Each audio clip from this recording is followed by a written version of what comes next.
हमारे साथ है बीजेपी के विधायक अमित जी, जो मुख्यमंत्री हेमंत सोरेन के दिल्ली स्थित आवास पर ईडी की टीम पहुंची है। लगातार ये और जेएमएम के जो जितने भी कार्यकर्ता है काफ़ी आक्रोश में दिख रहे हैं, इसको लेकर कैसे देख रहे हैं आप? जेएमएम के कार्यकर्ता आक्रोशित रहे, लेकिन आक्रोशित रहे वो जेएसएससी के एग्ज़ाम जो कैंसिल हो गए उसके लिए। जेएमएम के कार्यकर्ता आक्रोशित रहे जितना भ्रष्टाचार घपले घोटाले हो रहे उसको लेकर। ईडी ने जब समन भेजा है, समन का अवहेलना करना अपने में एक गैरकानूनी चीज़ है। सरकार को चाहिए और हेमंत सोरेन जी को चाहिए ईडी का सम्मान करना, और ईडी का सम्मान करना इसलिए ज़रूरी है क्योंकि ईडी एक संवैधानिक संस्था है, और ईडी अगर कार्रवाई कर रही है तो कुछ साक्ष्य के आधार पर कर रही है। उसको छिपाने का मतलब है हेमंत सोरेन जी के दिल में खोट है, उन्होंने कुछ गलतियां की है जो साफ स्पष्ट जनता के सामने नहीं बोल पा रहे हैं, और जब जनता के सामने साफ स्पष्ट नहीं बोल पा रहे तो इसलिए भागम भगाई का खेल खेल रहे हैं। वो जितने विधायक आरोप आप पे लगा रहे कि 4 साल से लगातार आप लोग सरकार को अस्थिर करने का प्रयास करेंगे, और अभी भी अस्थिर करने का ही बीजेपी एजेंडा चला रही है ईडी के द्वारा अस्थिर करने को लेकर। ये किसने बोला? जेएमएम के लोगों ने बोला। जेएमएम के लोग तो बहुत कुछ बोल रहे थे। जेएमएम के लोग ने कहा था कि हम वाइट पेपर ले आएंगे। रघुवर दास के पीरियड में तो बहुत घोटाले घपले हुए, लेकिन साक्ष्य क्या दिया? कुछ नहीं दिया। ये तो एक पॉलिटिकल बयानबाजी है जो सरकार कर रही है, उससे डरने की और उस पर जवाब देने की ज़रूरत नहीं है। सवाल यहाँ ये है कि यदि साहेबगंज में घोटाला होता है, सवाल यहाँ ये है कि यदि ईडी कार्रवाई करती है और लाखों करोड़ रुपए मिलते हैं तो कहीं ना कहीं घोटाले घपले तो हुए हैं, और वो किसने किया है उस तह तक जाने के लिए समन किया जा रहा है।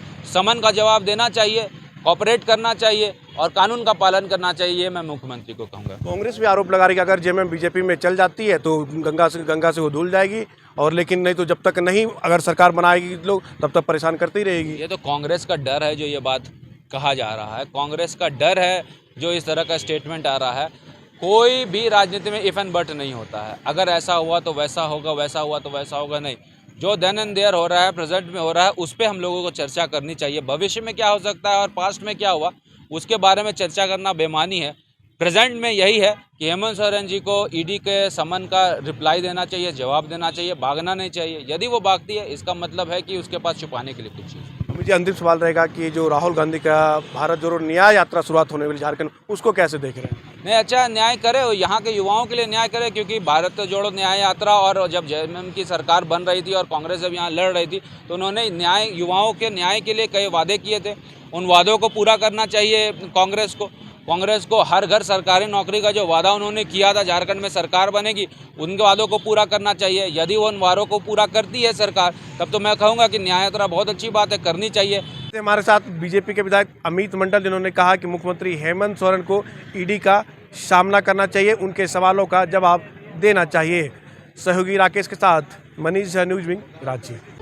शाश्वत तीर्थ समेत शिखर जी की वरदानी छांव तले मधुबन में परम पूज्य शंकर समाधान प्रवर्तक भावना योग प्रणेता मुनिश्री 108 परमार सागर जी की पावन प्रेरणा एवं परिकल्पना के अनुसार निर्मित किया जा रहा है एक अद्वितीय एवं अद्भुत मंदिर गुणायतन।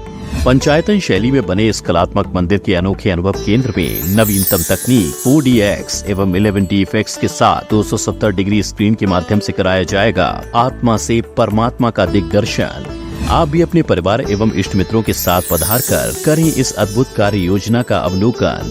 सभी देशवासियों को गणतंत्र दिवस की हार्दिक शुभकामनाएं। निवेदक गुणायतन एवं श्री सेवायतन परिवार।